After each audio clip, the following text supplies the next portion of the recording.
ओम शांति। 22 जून 2014। अव्यक्त महावाक्य, अव्यक्त बाप दादा रिवाइज कोर्स की मुरली, जिसकी ओरिजिनल डेट है 14 फरवरी 1978। समीप आत्मा की निशानियां। मुरली का सार सुनते ही बुद्धि में आता है कि समीप आत्मा किसके समीप?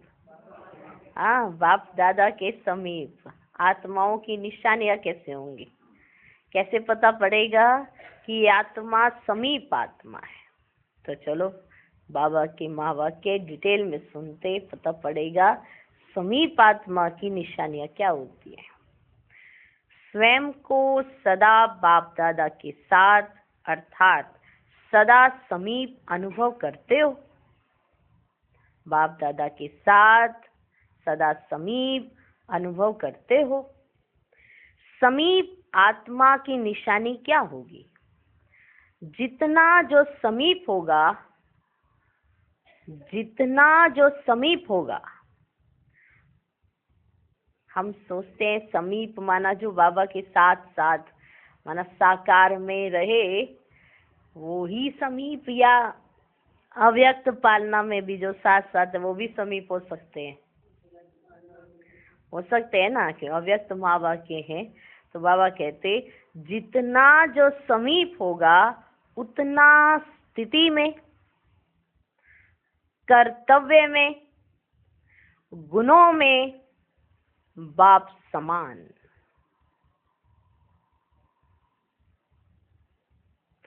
जितना जो समीप होगा उतना स्थिति में, कर्तव्य में, गुणों में बाप समान अर्थात सदा संपन्न अर्थात दाता होगा।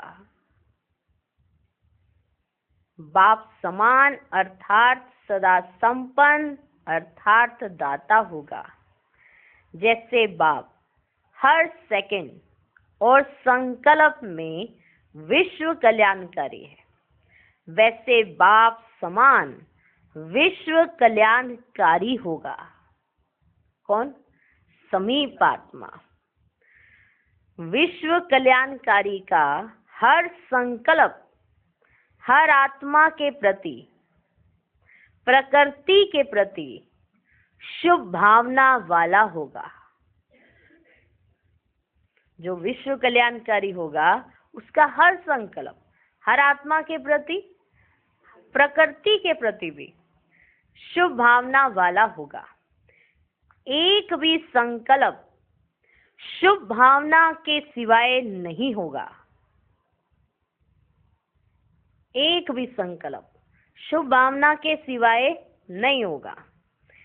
जैसे बीज फल से भरपूर होता है ना, बीज में फल समाया रहता है पर दिखाई तो नहीं देता ना। जैसे बीज फल से भरपूर होता है अर्थात सारे वृक्ष का सार बीज में भरा हुआ होता है। उस बीज को देखेंगे तो उसके अंदर पूरा वृक्ष भरा हुआ है, फल भरे हुए हैं, लेकिन अभी वो बीज है। सारे वृक्ष का सार बीज में भरा हुआ होता है। ऐसे संकल्प रूपी बीज में शुभ भावना, कल्याण की भावना, सर्व को बाप समान बनाने की भावना,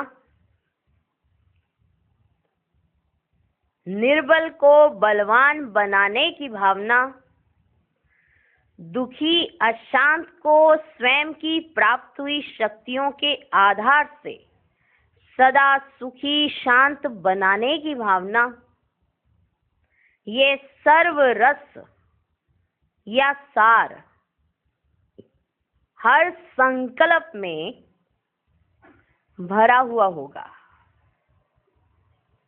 जैसे बीज में वृक्ष भरा रहता है, समाया रहता है, वैसे बाबा ने कहा संकल्प रूपी बीज में जो संकल्प करेंगे उसमें, वो बीज में शुभ भावना, कल्याण की भावना, सर्व को बाप समान बनाने की भावना, निर्बल को बलवान बनाने की भावना, दुखी अशांत को स्वयं की प्राप्त हुई शक्तियों के आधार से सदा सुखी शांत बनाने की भावना, ये सर्व रस या सार हर संकल्प में भरा हुआ होगा।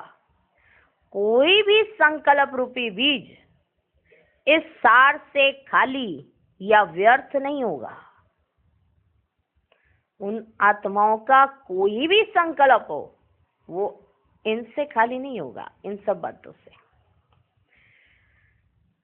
कल्याण की भावना से समर्थ होगा। उनका एक एक संकल्प उसमें शुभ भावना होगी और कल्याण की भावना समाई हुई होगी और समर्थता होगी। जैसे स्थूल साज आत्माओं को अल्पकाल के लिए उल्लास में लाते हैं। स्थूल साज माना जैसे कोई गीत बजता है, कोई साधन के द्वारा कुछ भी हो, वो आत्माओं को उल्लास में लाते हैं। ना चाहते हुए भी सबके पांव नाचने लगते हैं ना। अगर कोई गीत बज रहा हो तो कैसे पांव नाचने लगते हैं ना, मन नाचने लगता है। वैसे विश्व कल्याणकारी का हर बोल रूहानी साज के समान उत्साह और उमंग दिलाता है। उनके हर बोल ऐसा उमंग उत्साह दिलाते हैं जो विश्व कल्याणकारी आत्मा है। उदास आत्मा बाप से मिलन मनाने का अनुभव करती और खुशी में नाचने लग पड़ती है। उदास आत्मा बाप से मिलन मनाने का अनुभव करती और खुशी में नाचने लग पड़ती है। विश्व कल्याणकारी का कर्म, संकल्प सुना, बोल सुने, विश्व कल्याणकारी का कर्म, कर्म योगी होने के कारण हर कर्म चरित्र के समान गायन योग्य होता है। वो जो भी कर्म करेंगे वो गायन योग्य होगा, उनका चरित्र गायन योग्य होगा। हर कर्म की महिमा कीर्तन करने योग्य होती। विश्व कल्याणकारी आत्मा के कर्म की महिमा कीर्तन करने योग्य होते। जैसे भक्त लोग कीर्तन में वर्णन करते हैं ना, देखा ना कीर्तन करते हुए, देखना अलौकिक, चलना अलौकिक, हर कर्मेंद्री की महिमा अपरम अपार करते रहते हैं। करते हैं ना भक्त आत्माएं, हर कर्मेंद्री की महिमा करते हैं। ऐसे हर कर्म महान और महिमा योग्य होता है। किसका? विश्व कल्याणकारी। ऐसी आत्मा को कहा जाता है बाप समान समीप आत्मा। ऐसी आत्मा को कहा जाता है बाप समान समीप आत्मा। ऐसे विश्व कल्याणकारी आत्मा का हर सेकंड का संपर्क, देखा, संकल्प, बोल, कर्म, अब संपर्क देखो, उनके हर सेकंड का संपर्क आत्मा को सर्व कामनाओं की प्राप्ति का अनुभव कराता है। कि दूसरी आत्माएं जो भी उनके संपर्क में आएंगी उनको प्राप्ति का, उनकी कामनाएं पूर्ण होती उन्हें दिखाई देंगी, ये अनुभव कराता है। कोई आत्मा को शक्ति का, कोई को शांति का, मुश्किल को सहज करने का, अधीन से अधिकारी बनने का, उदास से हर्षित होने का।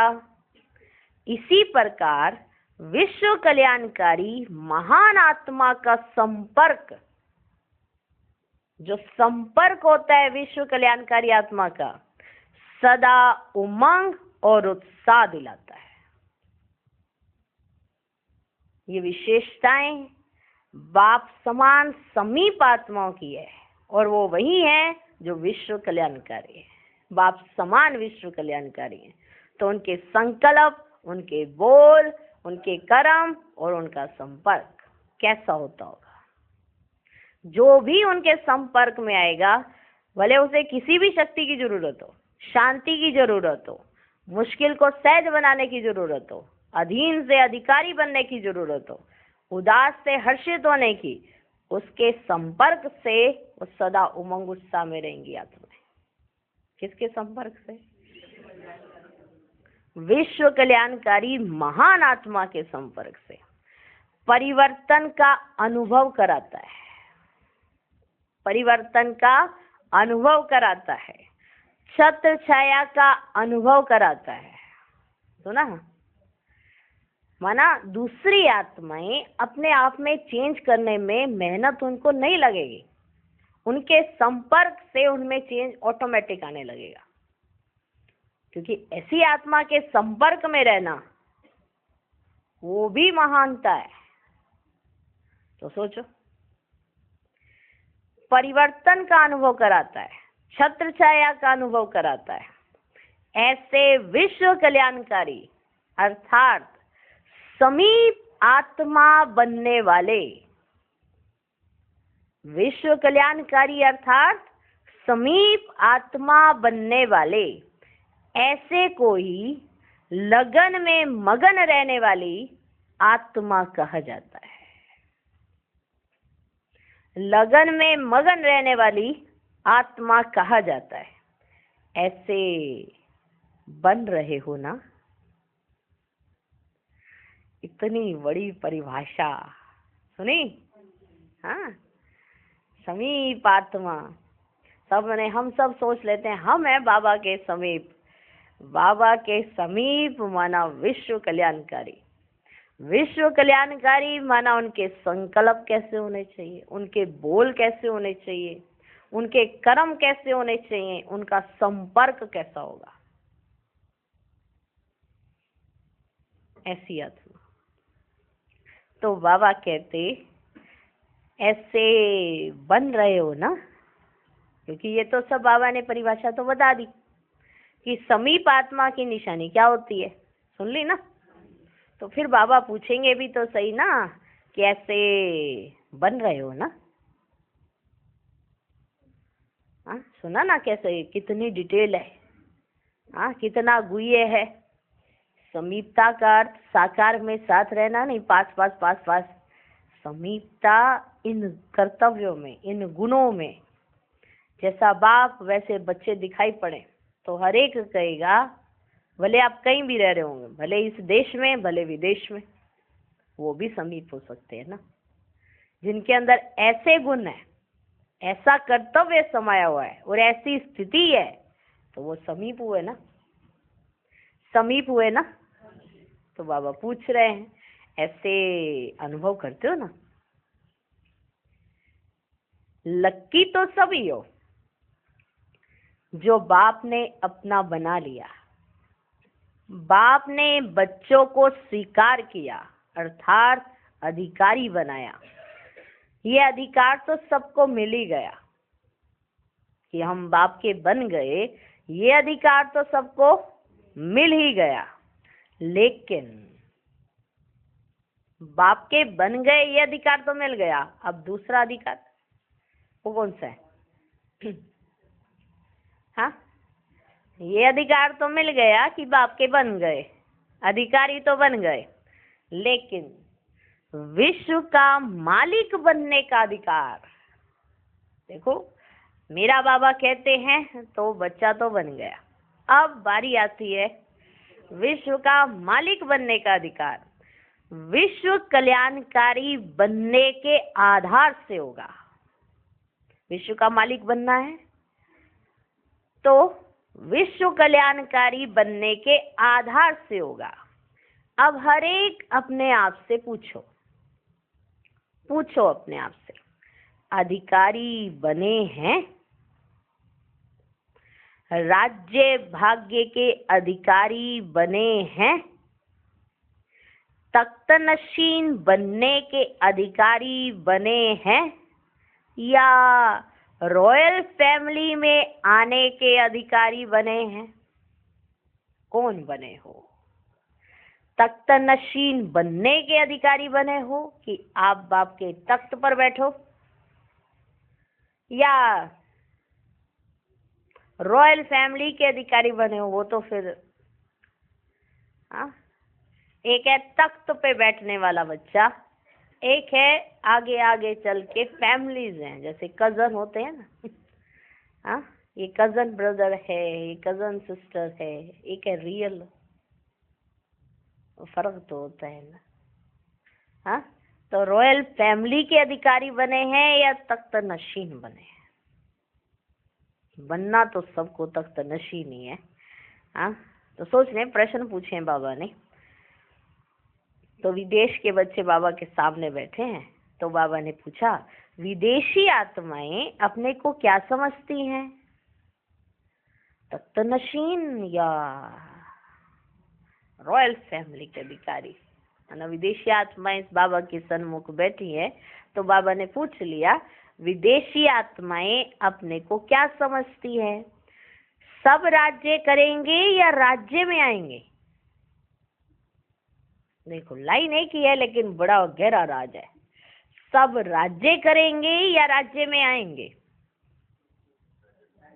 हाँ, क्या कहते हो? वाह, कितने सारे, इतने सारे राज्य करेंगे इकट्ठे, तो राज्य में आएंगे, करेंगे? देखो दोनों लाइनों में बहुत फर्क है। राज्य में आएंगे या राज्य करेंगे? राज्य करेंगे या राज्य में आएंगे? या जो मिलेगा वह मंजूर है? एक ऐसे भी तो होते हैं ना, एक होते हैं हम राज्य करेंगे, एक होते हैं राज्य में आ जाएंगे, क्या बात है।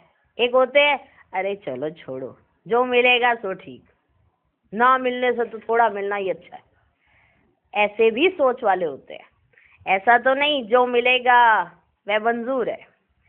विदेशी आत्माओं में से सत्युग की 8 बादशाही में तख्तनशीन बनने के उम्मीदवार कौन समझता है? बाबा ने कहा, विदेशी आत्माएं जो बैठी है बाबा के सन्मुख, उनमें से 8 बादशाहियां तो चलनी है ना। देखो 8 बादशाह, तो ऐसा कौन है जो अपने आप को 8 बादशाही में तख्तनशीन बनने के उम्मीदवार कौन समझता है? 8 की बादशाही में से Lakshmi Narayan the first, second उसमें आएंगे? ऐसे ही पूछा बाबा ने, जैसे आश्चर्य विमोदक ऐसे होता है, उसमें आएंगे? 8 बादशाही में आने के लिए क्या करना पड़ेगा? यह सोचा है कि सिर्फ 8 ही हैं? बहुत सिंपल बात है। यह देखो, बहुत सी सिंपल सी बात है कि मैं 8 बादशाहियों में आने के लायक हूं या नहीं हूं। लो सुनो, बहुत सिंपल सी बात है, उससे जज कर लेना कि मैं 8 वालों में हूं कि नहीं हूं।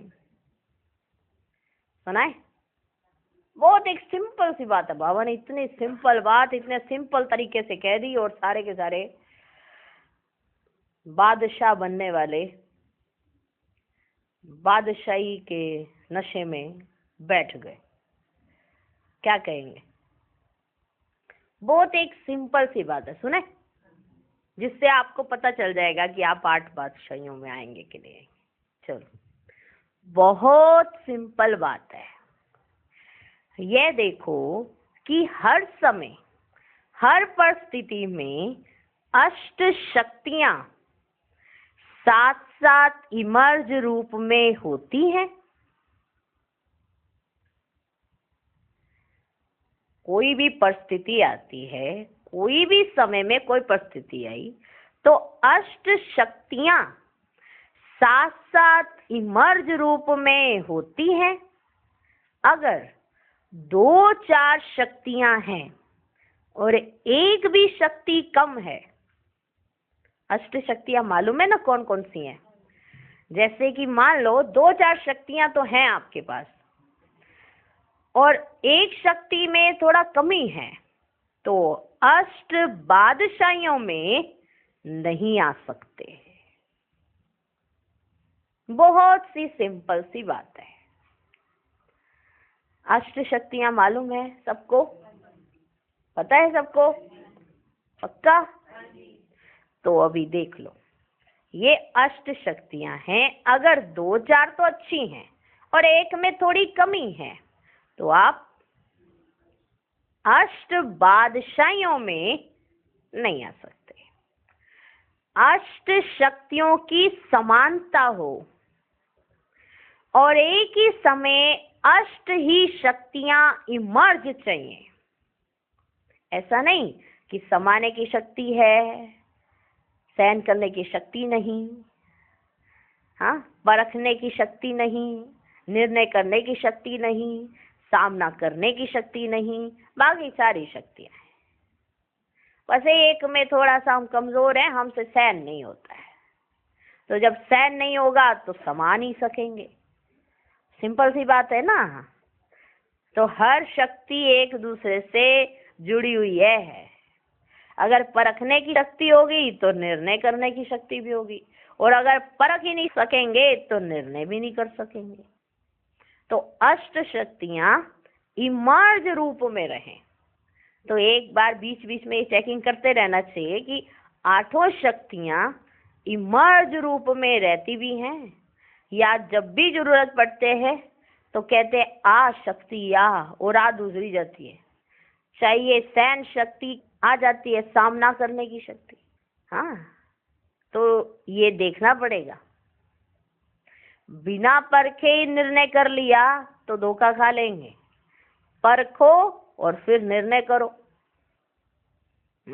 समेटने की शक्ति नहीं हुई तो फिर क्या करेंगे? फिर तो यहीं के धरे रह जाएंगे।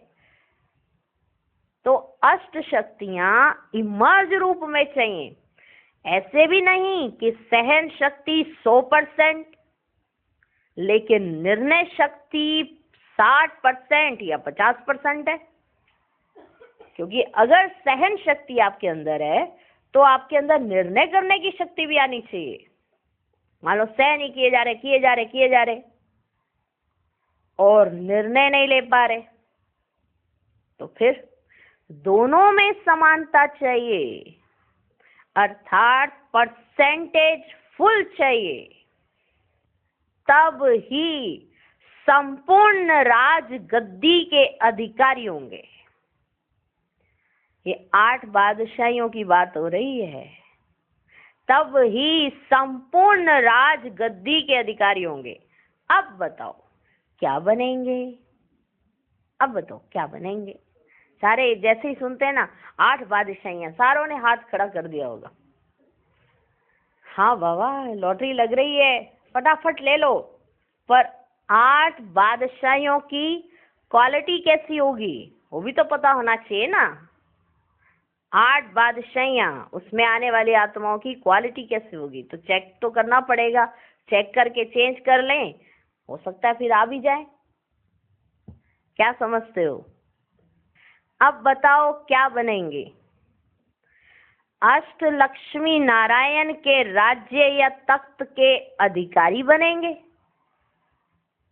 बताओ, अष्ट लक्ष्मी नारायण के राज्य या तख्त के अधिकारी होंगे क्या? उनके राज्य में आना है या उनके तख्त पर बैठना है? तख्त छोटी मोटी बात नहीं है, ऐसा नहीं समझना। तख्त तख्त बस, राज्य राज्य बस। दोनों में जमीन आसमान का अंतर है। एक तख्त का अधिकारी बनना, एक राज्य में आना। मालूम है ना? तख्त पर तो अधिकारी बैठेगा और राज्य में तो जिसको अधिकार होगा वो भी आ जाएगा। पर अधिकारी और अधिकार दोनों में अंतर है। प्रजा को भी राजा पर अधिकार तो होता है, वो अपनी प्रॉब्लम शेयर कर सकते हैं, पर जो बच्चे को अधिकार होता है उसके तख्त पर कूदने का, बैठने का, वो प्रजा को नहीं होता है। सोच लें।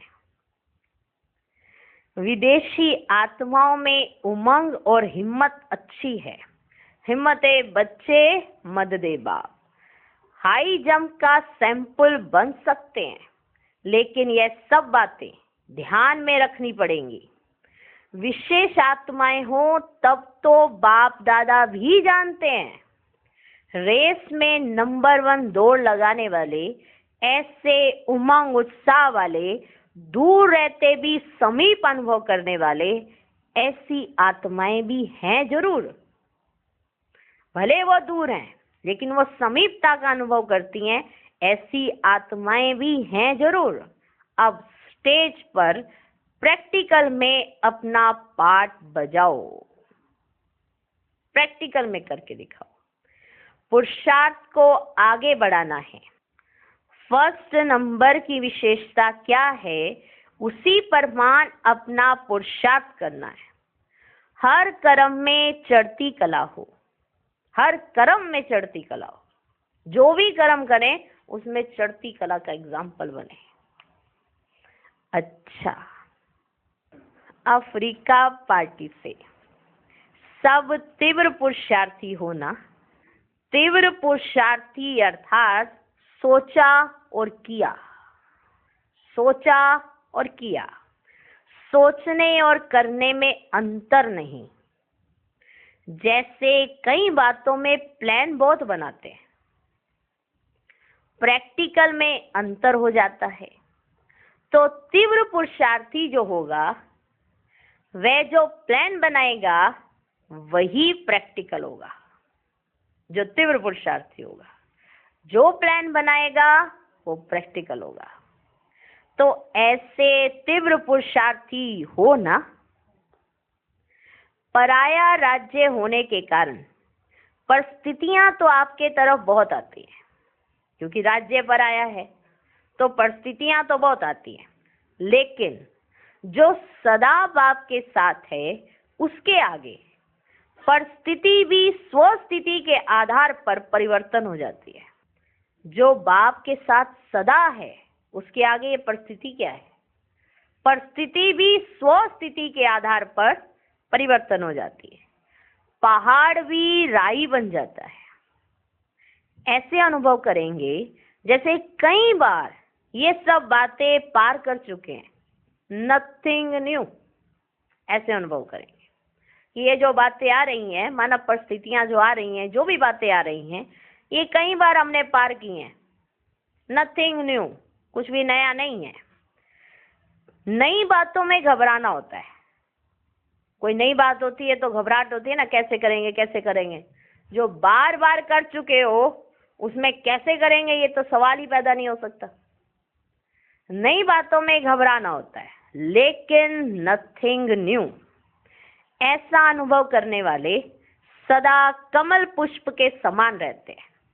जैसे पानी नीचे होता है और कमल का फूल ऊपर रहता है, इसी प्रकार परिस्थिति नीचे है, हम ऊपर है। नीचे की बात नीचे, कोई भी नीचे की बातें हैं, सब नीचे और हम ऊपर।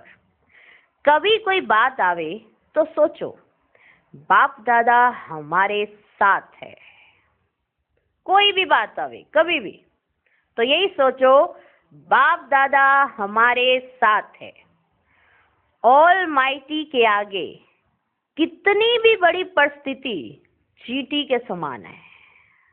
ऑल माइटी के आगे हमारा बाबा देखो संकल्प दे रहे हैं कि तुम्हें क्या सोचना चाहिए। अगर कोई परिस्थिति आ जाती है, कोई बातें हो जाती हैं, तो तुम्हारी सोच कैसी होनी चाहिए उस समय, तुम्हारी स्मृतियां कैसी होनी चाहिए, कैसे आपको संकल्प आने चाहिए, कैसी कैसी सोच होनी चाहिए। क्योंकि उस समय जब परिस्थिति आती है तो एकदम अपने आप को डाउन उसमें ले जाते हैं, लेकिन बाबा हमेशा ऊंचे उछलते हैं।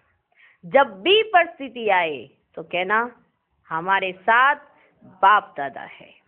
ऑल माइटी के आगे कितनी भी बड़ी परिस्थिति चींटी के समान है। कैसी भी परिस्थिति हो, लेकिन जो बाप के बने हैं उनका बाप जिम्मेवार है। कैसी भी परिस्थिति आ जाए, जो बाप के बन गए तो उनकी जिम्मेवारी बाप के ऊपर है। सुना? कितनी बड़ी गारंटी भगवान दे रहे हैं, तो फिर काहे को चिंता, फिर परिस्थितियों से क्यों डरते हो? कैसी भी परिस्थिति हो, लेकिन जो बाप के बने हैं उनका बाप जिम्मेवार है। सोचो नहीं, कहाँ रहेंगे, कैसे रहेंगे, क्या खाएंगे, कहाँ रहेंगे, कैसे रहेंगे, क्या खाएंगे, सोचो नहीं। सच्चे दिल का साथी बाप है, सच्चे दिल का साथी बाप है। जब तक बाप है तब तक भूखे नहीं रह सकते। देखा कितनी गारंटी भगवान देते हैं। जब तक बाप है तब तक भूखे नहीं रह सकते। जब भक्तों को अनेक प्रकार के अनुभव होते हैं, भक्तों को अनेक प्रकार के अनुभव हो सकते हैं, वे तो भिखारी हैं, उनका पेट भी भर जाता है, तो आप तो अधिकारी हैं। हाँ, वो तो सिर्फ मांग करते हैं, भक्त मांग नहीं करते रहते हैं, और आप तो अधिकारी हो। आप भूखे कैसे रह सकते? आपको भगवान कैसे भूखे रखेगा? फिर क्यों चिंता करते हो? इसलिए जरा भी घबराओ नहीं। क्या होगा? जो होगा वह अच्छा होगा। कहते ना, क्या होगा, कैसे चलेगा? हाँ, जो होगा अच्छा होगा। सिर्फ छोटा सा पेपर होगा, सिर्फ छोटा सा पेपर होगा कि कहाँ तक निश्चय है। ये पेपर क्यों आते हैं? हाँ, कई सोचते हैं कि मेरे साथ ऐसा क्यों हुआ। आपके साथ ऐसा इसलिए हुआ कि इतनी बड़ी लॉटरी लगने वाली थी, तो एक छोटा सा टेस्ट तो लिया जाएगा ना, कि निश्चय कहाँ तक है, कहाँ तक है निश्चय। क्योंकि होता क्या है, जब भी कुछ ऐसा होता है ना, तो ये तो सोचते हैं बाबा हमारे साथ है, लेकिन अगर थोड़ा सा नैया हिलती डुलती है ना, तो कहते हैं कहाँ है बाबा, कहाँ हो बाबा? हाँ, हमें तो दिख नहीं रहे हो, ये क्या हो रहा है हमारे साथ? वहीं तो सारा निश्चय ले गया। एक वैसे बोलना, एक अंदर से विश्वास रखना कि मेरे साथ कौन है, मेरे साथ तो कुछ भी गलत हो ही नहीं सकता। सीधी सी बात है। छोटा सा पेपर आएगा, वो किस लिए? कि कहाँ तक निश्चय है। पेपर सारे जीवन का नहीं होता। कहेंगे हमारे तो सारे जीवन का ऐसा हो गया। पेपर कभी भी सारे जीवन का नहीं होता, 1 या 2 घंटे का पेपर होता है। 1 या 2 घंटे का पेपर होता है, क्योंकि अगर आप हिल गए तो या तो सारे जीवन में हिलते रहेंगे, और अगर आप एकदम खड़े रहे और निश्चय रहा तो 1-2 घंटे में ही पेपर पास हो जाता है। ऐसा ही होता है ना, अनुभव है, सबको है ना। पेपर सारे जीवन का नहीं होता, 1 या 2 घंटे का पेपर होता है। अगर बाप दादा सदा साथ है, पेपर देने के टाइम पर एक बल एक भरोसा है, तो बिल्कुल ऐसे पार हो जाएंगे जैसे कुछ था ही नहीं। अगर आपने अपने साथ बाप दादा को रखा है, आप बाप दादा के साथ है, तो आपका पेपर ऐसे क्रॉस हो जाएगा जैसे कि कुछ था ही नहीं। जैसे स्वप्न होता है ना, माना ड्रीम, जैसे स्वप्न होता है ना, स्वप्न की जो बातें होती वह उठने के बाद समाप्त हो जाती। तो यह भी दिखाई बड़ा रूप देता है, जो भी पेपर आता है वो उस समय बड़ा रूप दिखाई देता है, लेकिन है कुछ भी नहीं। ये एक ड्रीम की तरह है, जैसे उठे और ड्रीम खत्म। ये एक स्वप्न है, उठने के बाद याद करने का प्रयास करते हैं, क्या देखा था, क्या देखा था, क्या देखा था। और जब उस स्वप्न में होते हैं तो सब कुछ दिख रहा होता है, और जैसे ही उठते हैं तो सब कुछ भूल जाते हैं। ऐसा होता है ना। तो जब आपने बाप दादा को अपने साथ रखा, तो कोई भी परिस्थिति ऐसे क्रॉस हो जाएगी जैसे एक स्वप्न, पता ही नहीं पड़ेगा कब जीत हो गई। भले वो बड़ा रूप दिखाई दे रही है परिस्थिति, लेकिन है कुछ भी नहीं। तो ऐसे निश्चय बुद्धि हो, ऐसे निश्चय बुद्धि माना इतना फेथ है गॉड पर, बाबा पर इतना फेथ हो, इतना निश्चय बुद्धि हिले नहीं इधर से उधर। कहीं कहते हैं हाँ मेरे को पूरा निश्चय, और बुद्धि घड़ी घड़ी हिलती रहती है। तो काहे के निश्चय बुद्धि की निशानी ही है, उसकी बुद्धि हिलती नहीं है इधर से उधर। जरा सा दो चार बातें इधर से आई तो हिल गए, फिर इधर से सुनी तो ऐसे हो गए, सेट हो गए, फिर इधर से आई तो फिर हिल गए। दिन में सारा दिन हिलते रहे और फिर सुबह मुरली सुनी फिर सेट हो गए, फिर सारे दिन हिलते रहे फिर मुरली सुनी फिर सेट हो गए। ऐसे नहीं, निश्चय बुद्धि हिले नहीं। हर एक के मस्तक के ऊपर, ये मस्तक है ना, विक्ट्री का तिलक लगा हुआ है। किसका? विक्ट्री माना विजय। हर एक के मस्तक के ऊपर विक्ट्री का तिलक लगा हुआ है। तो ऐसी आत्माएं जो हैं ही विजय के तिलक वाले, उनकी हार हो नहीं सकती। जिनके मस्तक पर विजय का तिलक लग चुका हो, बताओ उनकी हार कैसे होगी? मेहनत करके आए हो, परिस्थिति पार करके आए हो, इसलिए बाप दादा भी मुबारक देते हैं। ये भी ड्रामा में है। जैसे स्टीमर टूट जाता है, जब स्टीमर में जा रहे हो, स्टीमर टूट जाता है तो कोई कहाँ जाकर पड़ते हैं ना, ऐसे ही होता है ना। चल इकट्ठे रहे थे पर स्टीमर बीच में ब्रेक हो गया तो कोई कहाँ जाकर पड़ते हैं। तो यह भी द्वापर में सब बिछड़ गए, कोई विदेश में कोई देश में। अभी बाप बिखरे हुए बच्चों को इकट्ठे कर रहे हैं, जो बिखर गए हैं इधर उधर। तो बाबा अपनी आवाज से, अपने शब्दों से सब बच्चों को इकट्ठा कर रहे हैं, बिखरे हुए बच्चों को इकट्ठे कर रहे हैं। अभी बेफिक्र रहो, कुछ भी होगा तो पहले बाबा के सामने आएगा, चिंता नहीं करो। कुछ भी होगा तो वो पहले बाबा के सामने आएगा। महावीर होना, कहानी सुनी है ना, भट्टी के बीच पुंगरे बच गए। माना चारों तरफ आग ही आग थी, एक पुंगरे कौन होते हैं? बिल्ली के बच्चे। तो वो एक घड़े के अंदर थे और चारों तरफ आग ही आग, वो बच गए।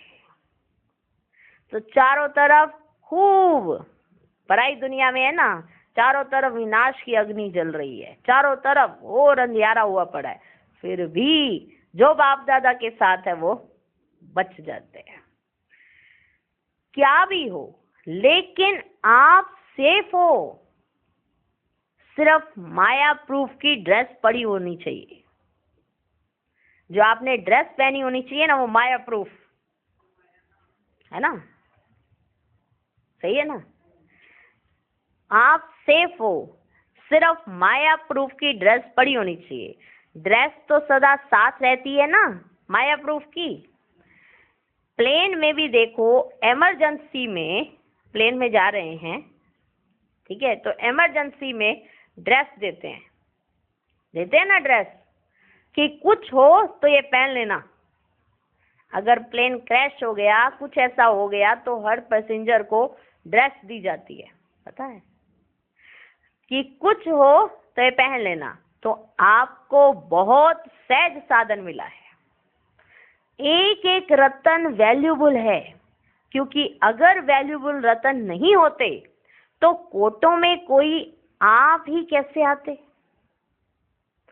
आप जितने भी बाबा के बच्चे हो, एक एक रतन वैल्यूबल हो।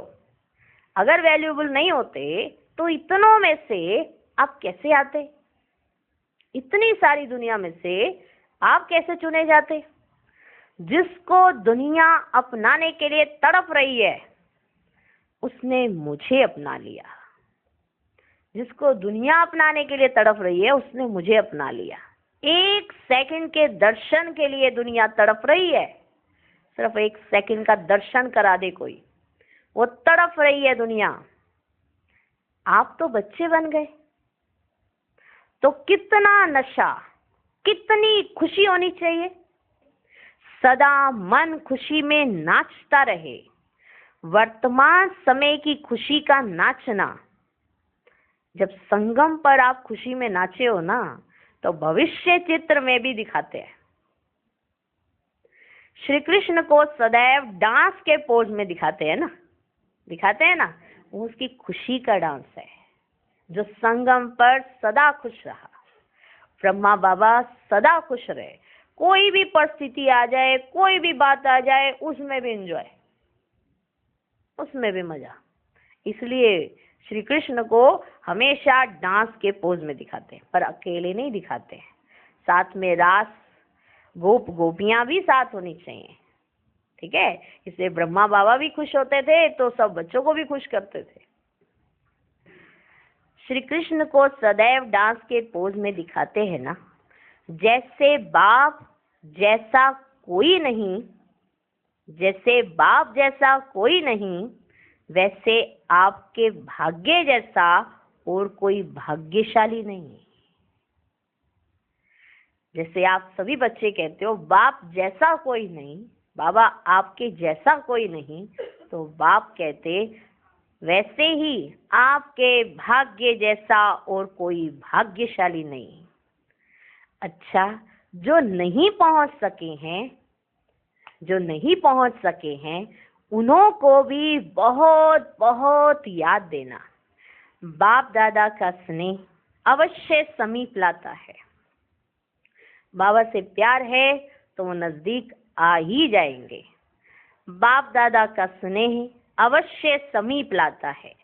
अमृत वेले उठ बाप से रूढ़ियान करो, तो सब परिस्थितियों का हल स्पष्ट दिखाई देगा।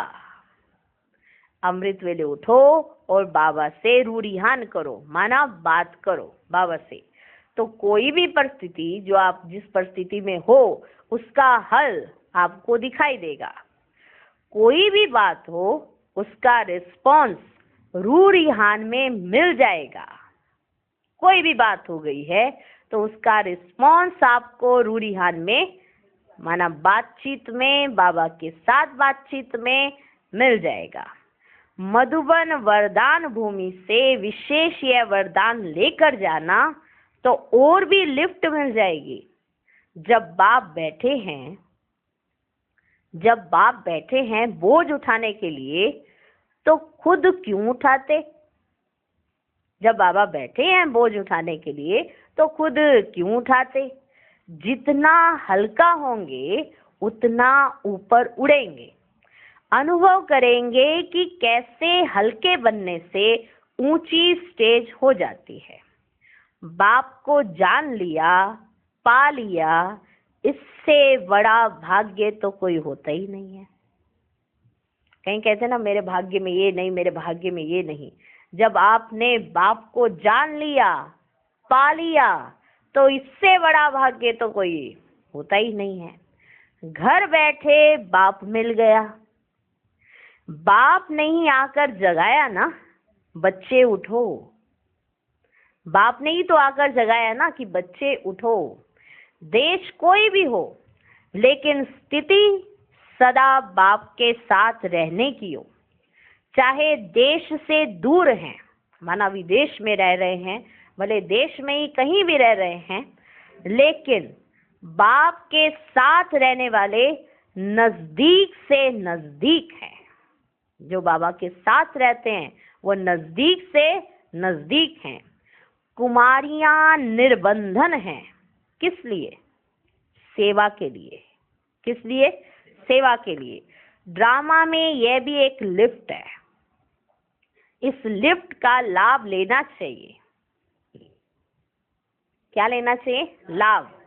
जितना जितना अपना समय ईश्वरीय सेवा में लगाती जाएंगी, तो लौकिक सर्विस का भी सहयोग मिलेगा। बंधन नहीं होगा। जैसे विदेश में सभी को जॉब करनी होती है ना।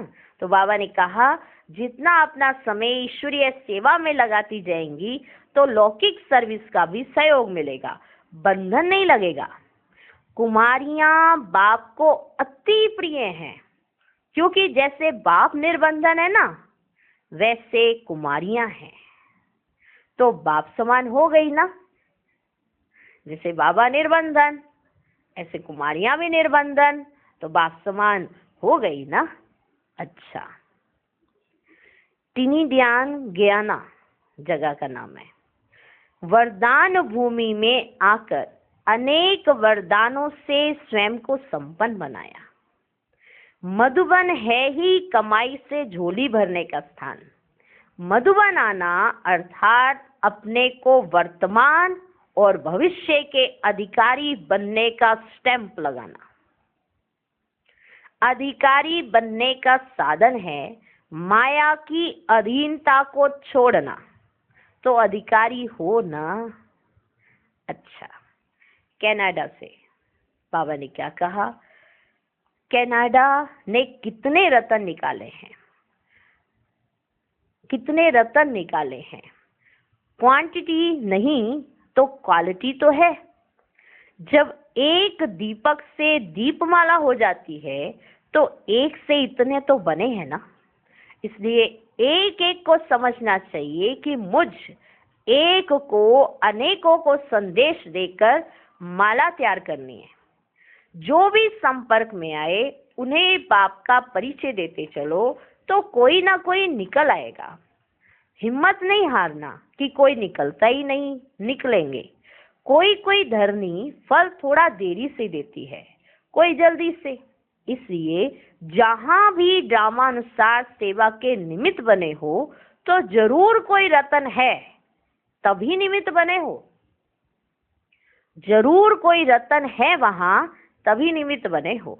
लक्ष्य पावरफुल रखो कि अब हमें सेवा से सबूत देना ही है, तो मेहनत से सफलता हो ही जाएगी। लेस्टर जगह का नाम है।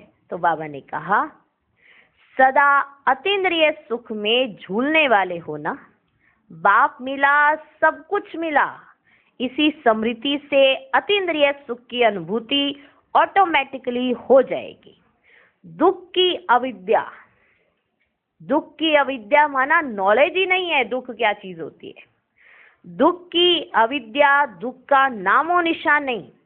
जैसे भविष्य में माना सतयुग में दुख और अशांति का अज्ञान होगा, पता ही नहीं होगा कि दुख और अशांति क्या चीज होती है सतयुग में, वैसे अभी भी अनुभव करेंगे कि दुख अशांति की दुनिया ही और है। वह कलयुग है, हम संगम युगी हैं। संगम युगी के पास दुख अशांति का नाम ही नहीं। दुखी को देख तरस आएगा। दुख का अनुभव तो बहुत समय किया, अब संगम युग है ही अतीन्द्रिय सुख में रहने का समय। यह अनुभव सतयुग में भी नहीं होगा। अतीन्द्रिय सुख का अनुभव सतयुग में नहीं होगा। जैसा समय वैसा लाभ लो।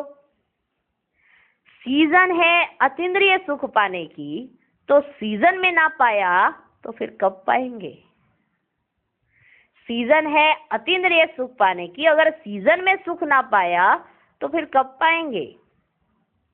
बाप की याद ही झूला है, इस झूले में ही झूलते रहो, इससे नीचे नहीं आओ। लेस्टर का भी सर्विस में नंबर आगे है। लंदन में लेस्टर की महिमा भी अच्छी है।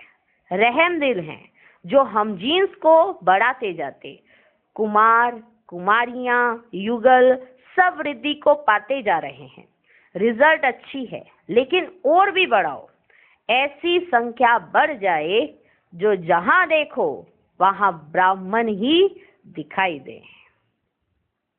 अच्छा, मीठे मीठे सिकिलधे बच्चों प्रति माता पिता बाप दादा का याद प्यार और गुड मॉर्निंग। रूहानी बाप की रूहानी बच्चों को नमस्ते। हम रूहानी बच्चों की भी रूहानी बाप दादा को नमस्ते नमस्ते नमस्ते। Good morning good morning good morning. आज का वरदान, सेवाओं में शुभ भावना की एडिशन द्वारा शक्तिशाली फल प्राप्त करने वाले सफलता मूर्त भव। जो भी सेवा करते हो उसमें सर्व आत्माओं के सहयोग की भावना हो, खुशी की भावना व सद्भावना हो तो हर कार्य सहज सफल होगा। जैसे पहले जमाने में कोई कार्य करने जाते थे तो सारे परिवार की आशीर्वाद लेकर जाते थे, तो वर्तमान सेवाओं में यह एडिशन चाहिए। यहाँ अर्थ हुआ कि सबकी शुभ भावना, सहयोग की भावना, खुशी की भावना, इसकी एडिशन चाहिए। कोई भी कार्य शुरू करने के पहले सभी की शुभ भावनाएं, शुभ कामनाएं लो, सर्व की संतुष्टता का बल भरो, तब शक्तिशाली फल निकलेगा। आज का स्लोगन, जैसे बाप जी हाजिर कहते हैं वैसे आप भी सेवा में जी हाजिर, जी हजूर करो तो पुण्य जमा हो जाएगा। जैसे बाप जी हाजिर कहते हैं, जैसे कहा जाता है ना, बाबा कहते हैं हाँ जी। जैसे बच्चा कहते हैं, सुना है ना, बाबा आते हैं तो कैसे बाबा हर बच्चे की बात को मानते हैं, हाँ जी ठीक है, कभी नहीं कि ये क्यों करूं, हाँ। और बच्चे क्या करते हैं, हमेशा कोई रीजन पूछते रहते हैं, क्यों, ऐसा क्यों। तो जैसे बाप जी हाजिर कहते हैं वैसे आप भी सेवा में जी हाजिर, जी हजूर करो तो पुण्य जमा हो जाएगा। ओम शांति।